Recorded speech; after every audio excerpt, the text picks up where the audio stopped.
Apresiasi untuk kita semua. Pada kesempatan ini saya akan mencoba kembali menjelaskan mengenai teknik CT scan guiding. Kita langsung saja ke tujuan pemeriksaan. Jadi CT scan guiding ini bertujuan untuk membantu menegakkan diagnosa suatu penyakit. Prosedur pemeriksaan ini merupakan follow up dari pemeriksaan torak yang telah dilakukan sebelumnya untuk memberi panduan lokasi yang tepat baik di dalam intervensi yang dilakukan maupun biopsi. Jadi untuk memberikan panduan yang tepat dalam mengambil sampel jenis massa atau tumor kalau dalam biopsi. Nah, pada kesempatan ini saya akan mencoba memberikan contoh dari teknik pemeriksaan guiding biopsi, khususnya di rongga torak. Nah, ini persiapan pemeriksaan. Saya ambil contoh kasus tentang CT scan torak dengan biopsi pada kasus massa di rongga torak. Jadi CT scan dengan biopsi ini biasanya dilakukan dengan mengambil slice tertentu, tepatnya pada daerah yang dicurigai terdapat lesi. Jadi kalau pemeriksaan torak itu kan dia panjang scan-nya, dari apex sampai diafragma. Nah, ini cukup kita mengambil sampelnya kurang lebih 3 slice itu di daerah yang dicurigai massa, tempat letak massa itu. Nah, kemudian persiapan pertama di sini adalah persiapan ruangan. Di sini kita menyiapkan alat-alat yang diperlukan di ruangan dan usahakan dapat mudah dijangkau. Kemudian untuk persiapan pasiennya sendiri, nah karena proses biopsi ini membutuhkan anestesi lokal, tidak ada persiapan khusus untuk pasiennya, hanya saja berpuasa paling tidak 6 jam sebelum pemeriksaan. Kemudian persiapan alat dan bahan. Nah, di sini ada mikroskop slide, kemudian 3 cc, 5 cc, dan 20 cc avocat nomor 16 sebanyak 2 buah. Kemudian ada alkohol 66%, ada betadine, botol steril yang diisi dengan larutan formalin sebanyak 2 buah, jarum nomor 23, set biopsi steril yang berisi kasa, bengkok, ada lidi kapas, hand scone, dan sebagainya. Nah, ini untuk persiapannya ini biasanya kita berdiskusi dengan perawat dan tentunya dengan dokter PA-nya, patologi anatominya. Dan dalam pemeriksaan ini kita juga bersama dokter spesialis paru yang merawat pasiennya karena kita kasusnya torak di situ, juga dengan dokter spesialis patologi anatomi. Nah, kemudian kita masuk ke prosedur pemeriksaan. Kita langsung saja. Yang pertama kita mengidentifikasi pasien, cek nama pasien, umur pasien, alamat untuk mengkonfirmasi. Yang kedua, instruksikan kepada pasien untuk mengganti pakaian dengan baju pemeriksaan yang telah disiapkan di ruang pemeriksaan. Melepaskan semua benda-benda logam agar tidak mengganggu pemeriksaan. Kemudian kita memposisikan pasien di atas meja pemeriksaan. Jadi posisi pasien di sini tergantung letak massa. Jika massa dekat ke bagian anterior, maka pasien biasanya kita posisikan supine di atas meja pemeriksaan. Jika lebih dekat ke posterior, pasien bisa kita posisikan prone. Jadi ini tergantung lebih mudah kita dalam melakukan injeksi biopsi pengambilan sampel dari massa di sini, ada tumor di sini. Nah, selanjutnya angkat kedua tangan dan letakkan di atas kepala agar tidak menghalangi proses biopsi nanti. Kemudian atur posisi pasien sehingga sentrasi tepat pada mid axillary line maupun mid sagittal line. Nah, ini prosedur selanjutnya. Yang pertama, ketika pasiennya sudah di atas meja pemeriksaan, kita membuat program plan torak atau skenogram untuk menentukan sebatas mana kita akan membuat area scan-nya. Batas atasnya pada apex pulmo dan batas bawahnya pada diafragma. Dari skenogram ini kemudian dilakukan pengaturan slice thickness. Jadi kita mau bikin potongan berapa, slice hanya diambil pada daerah patologis saja sebanyak kurang lebih 3 slice. Patologis maksudnya di daerah bagian yang kita sudah fix, oh ini tumor, ini kita akan ambil sampel tumornya. Nah, seperti itu. Selanjutnya lakukan pengukuran letak massa dengan menarik garis lurus dari sternum ke arah lateral atau ukur letaknya. Secara simpelnya, biasanya kita memasangkan marker, kita buat aja potong-potongan marker yang kecil. Nah, kita pasang di bagian tubuh pasien, di sekitar massa di situ. Nanti pada video akan saya jelaskan lebih lanjut lagi, lebih detail lagi.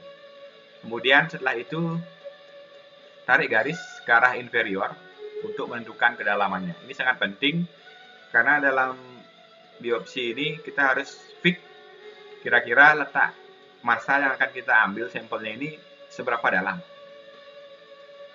agar tidak salah dalam melakukan penyuntikan. Kemudian dengan dilakukannya pengukuran itu diharapkan pada saat menusukkan jarum biopsi tepat pada massa. Nah, di rongga torak ini ada koste juga, jadi ketika dokternya menyuntikkan jarum biopsi, nah tidak mengenai sulang atau rongga-rongga koste, biar pas di sela-sela koste itu dia masuk dan mengenai massa yang kita inginkan. Selanjutnya, setelah jarum biopsi masuk, lakukan scanning lagi pada slice di mana ada jarum dengan tujuan untuk mengetahui apakah letak jarum sudah tepat mengenai lesi patologis yang diinginkan. Ini untuk memastikan sebelum dokternya mengambil sampel massanya di sini. Nah, setelah sampel massanya diambil, sudah didapatkan, kemudian dilakukan di sini biopsi. Setelah melakukan biopsi, maka lakukan scanning lagi, terutama pada daerah inferior torak untuk mengetahui ada tidaknya pneumotorak. Oke. Untuk memastikan kembali setelah dilakukan biopsi itu. Ini scan parameter yang ada yang kita dapat sesuaikan. Jadi ini bisa diedit scan parameternya, bisa disesuaikan. Jadi setiap alat memiliki scan parameter yang berbeda-beda. Kadang-kadang setiap alat sudah memiliki prosedur untuk CT guiding. Kalau itu tidak sesuai menurut rekan-rekan, itu bisa disesuaikan. Misalnya slice thickness dan lain sebagainya. Nah, ini ada beberapa gambar CT guiding, saya ambil contohnya. Nah, oke. Sebelah kiri ini saya anggap gambar 3D. Nah, ini yang kita ambil contohnya.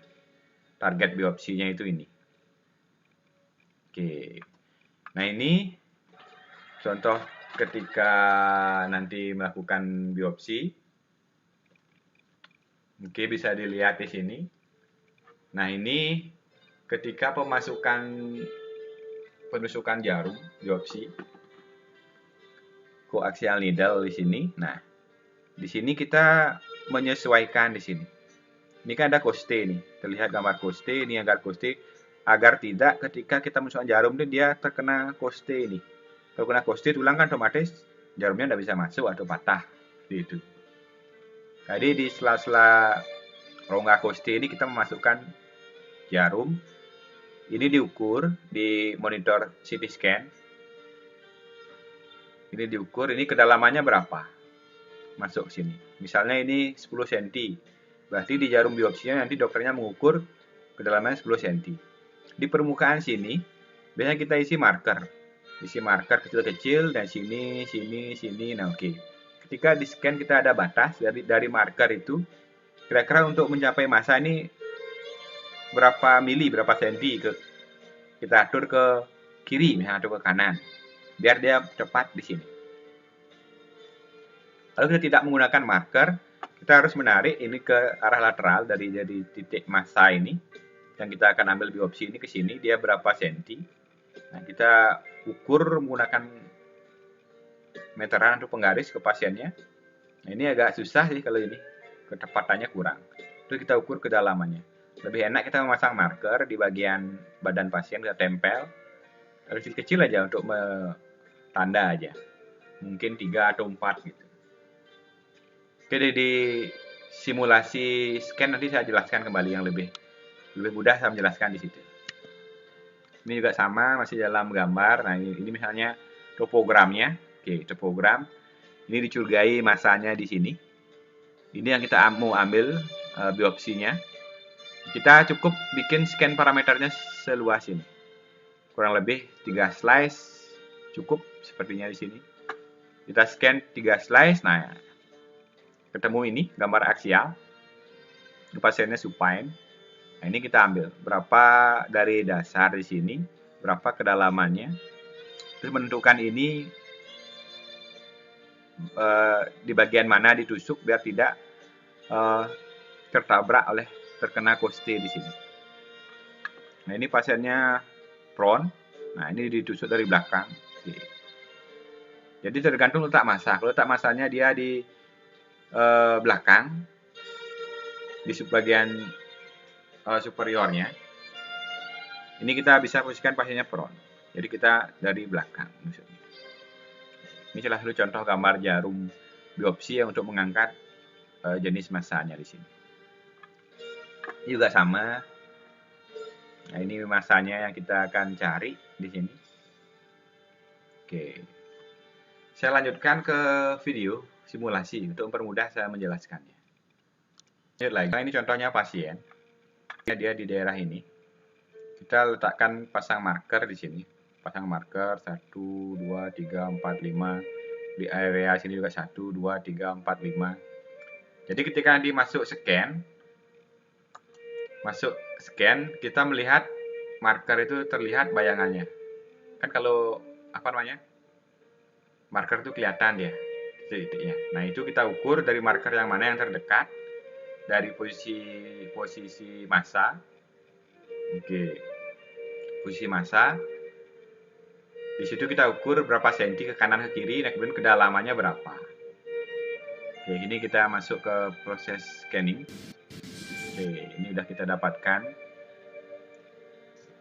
gambarnya, scan-nya. Oke,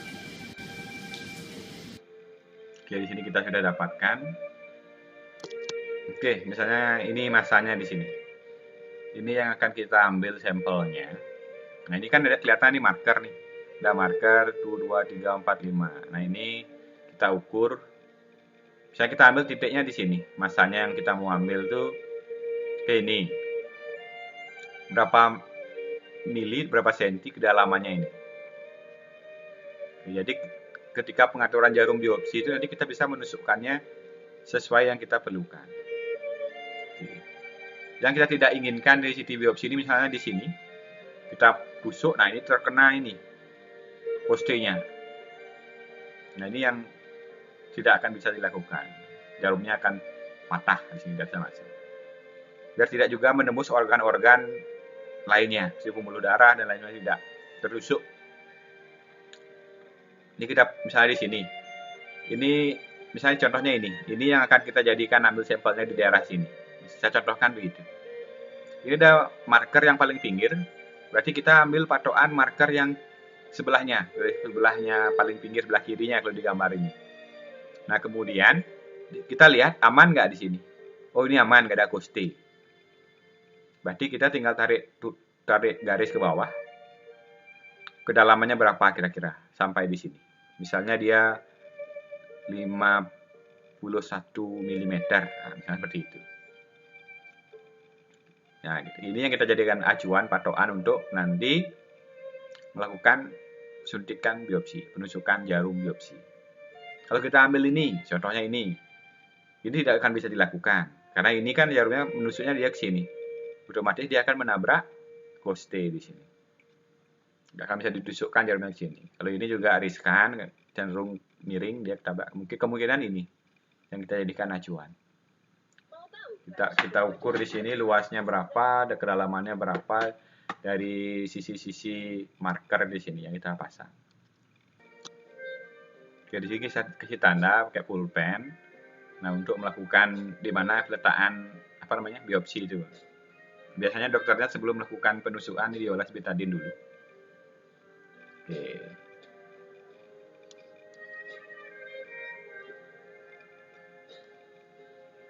Oke, udah fix tempatnya, letaknya. Nah, dilakukan ini semacam pemberian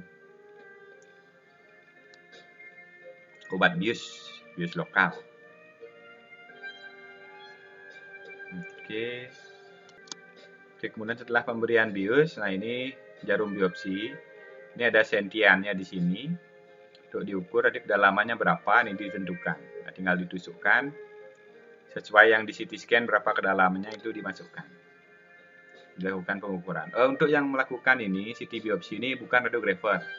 Nanti ada dari dokter spesialis patologi anatomi atau tugas lab, dan diikuti juga dengan dokter parunya biasanya yang melakukan ini. Nah, ini penusukan jarumnya kita lakukan, ini jarumnya. Kita lakukan proses scanning. Nah, ini udah masuk. Oke. Ketika jarum sudah masuk, kita pastikan kembali letaknya dia sudah benar.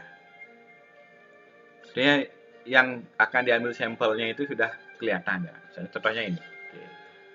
Nah, di sini titiknya. Misalnya kita ambil grafik di sini, ya udah kita tentukan tempatnya, letaknya udah pasti, baru diambil sampelnya. Oke, ini proses scan-nya. Oke. Nah, kurang lebih. Jadi ini kedalaman jarumnya. Sudah tepat di posisi biopsi. Nah, ini pengambilan sampelnya. Jadi ingat, pengambilan sampel ini bukan radiografer, bukan kita.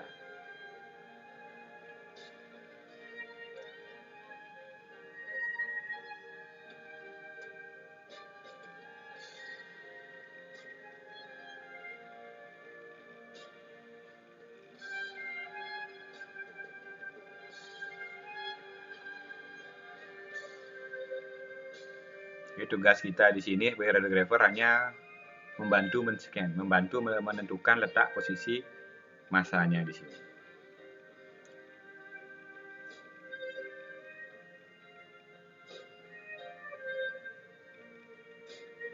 Ini diangkat sampelnya, sudah dapat.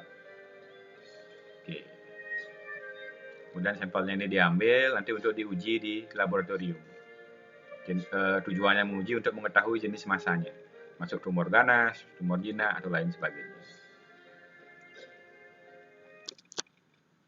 Oke, terakhir setelah pengambilan sampelnya dapat, kita lakukan scan sekali lagi. Yang terakhir, untuk menentukan kondisi pasiennya baik, tidak ada kesalahan dalam melakukan tindakan biopsi. Oke, terima kasih.